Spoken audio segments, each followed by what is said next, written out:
what does it mean, this law? Because we have to be prepared as activists, as the people, for our fellow human beings, to about what is it concerned. Because when we chose the name Paradigm for our theme, we have found out how many people actually don't really know what we're talking about. We're being quite a little bit surprised at that more, but we need to get to work and have the conversations with people so they have an understanding. Because what will happen is, for example, when they take the homes away from people, or as it's one of the laws, then after a little while they will not remind you that these people have been left homeless due to the law. Now, when a refugee comes here, they give you an apartment. Now, when a refugee comes here, they give you a bunk bed somewhere for a while. That means asylum center. After that, you're on your own. So we are going to see these young men and women on the street sleeping. It's on its way. This is just one of the things that we're going to, one of the point.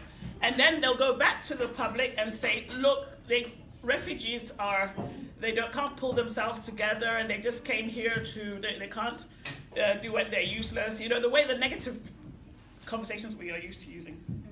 And the people start to believe it, and we start to repeat that these people on the street, we forget, why did they get there in the first place?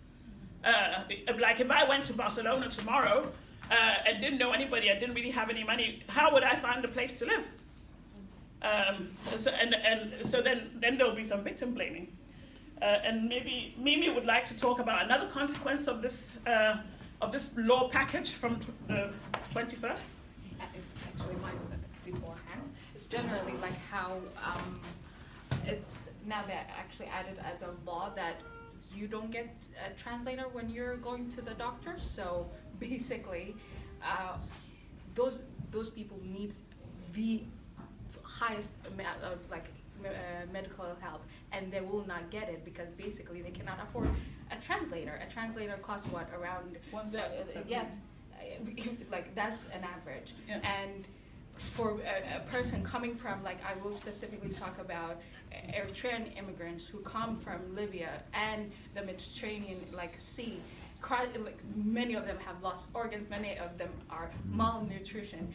Coming here and not getting the basic medical help just because they cannot afford a translator is just deeply upsetting. And it's not only that, this is on the low. A lot of them are forced to sign some type of contraceptions because, again, they don't want them to have kids.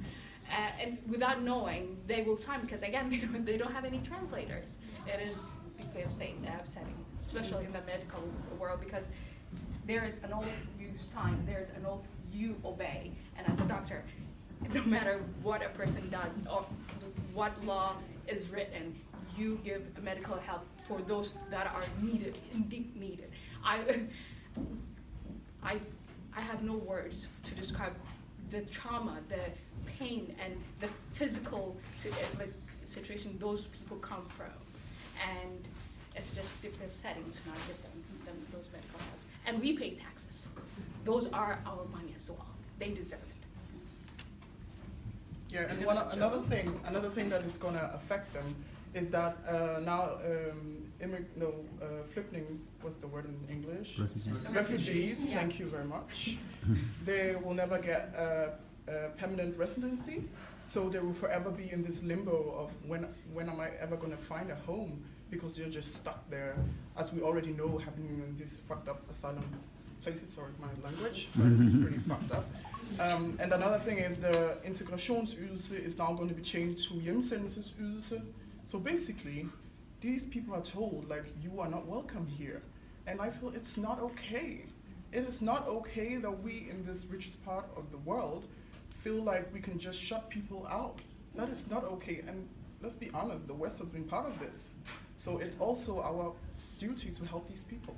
Sending them back home to dictators. And send them back home to dictators signing indignities letters is with not okay. And Yeah. paying actually those dictators to take back the refugees that have paid with blood and Yeah, organs to travel for their safety and their kids' safety is deeply, deeply inhumane, especially coming from the West that says they're known for their humanity.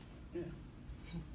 I call this law prikkpåskole law because in Danish it means a prick on the shoulder.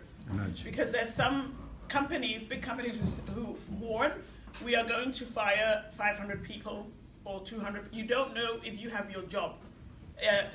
Because according to the agreement with the unions, you have to warn that you are going to throw people out. So they are told you are going to, somebody is going to, and you don't know if it's you.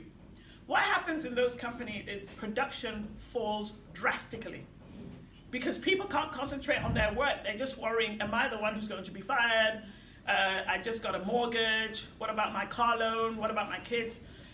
You're constant, you never send, and this is how everybody knows, the research is there, that when among Danish people living here, this is what happens to them. They can't sleep in the night. It's a traumatic situation, so they have a very specific procedure of how they do this with prikkpåskole.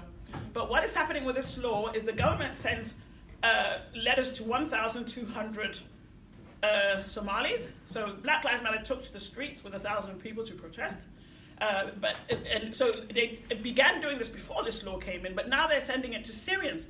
And they're sending it to Somalians to say Mogadishu is safe, and now they're sending it to Syrians to say that Syria is safe. And we all know there's an ongoing war in Syria, so that's rubbish.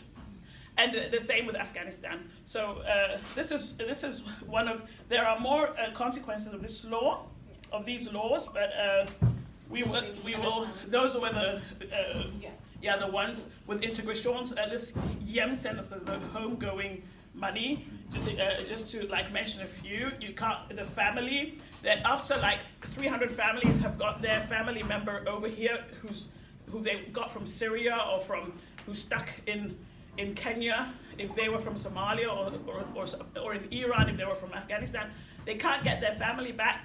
And after maybe a certain amount, which they won't disclose, then they'll say, now there are enough family reunions, there will be no more. And this is up to somebody as evil as Inger Støjberg to decide. So this is why we have, and all this they've called it, it's a paradigm shift. Paradigm means tankegang. It means a method of thought, a way of thought, like we do things in this way.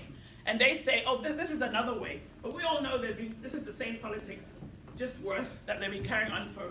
But we can make a paradigm shift. We can make a change. We can agree with each other. We do not accept this, and this has to change. Because this is a democracy. They will keep doing this until we use our voice to discuss with our fellow humans who have the right to vote, to explain to them that we're all being cheated. It's not about the refugees, it's about the rich and so on, and BF, and about power.